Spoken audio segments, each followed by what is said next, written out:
มาแต่วันก็ดีจริงๆเลยพี่น้องมีเทศกาลกระแจกซ่องแดงต้องให้ตัวใดพี่น้องซ่องแดงครับ1,000มีนะพี่น้องเลยได้1,000ครับผมเทศกาลบุญแข่งเรือครับเทศกาลกินบาจางครับผมเขาแจกอ่างเปา2,000นะครับปีหนึ่งก็ได้อยู่ซ่องแดงกับประมาณสำหรับโรงงานนี่กับประมาณ4 เทื่อนะครับผมตุดจีนแล้วก็หลังตุดจีนแล้วก็มาบาจางกินบาจางแล้วก็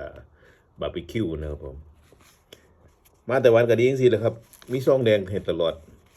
โรงงานใดเขาใหญ่ๆเขาก็ได้ปีละหลายเทื่ออยู่ครับผมนี่แหละครับซ่องแดงมันๆครับเฮงๆปังๆครับผม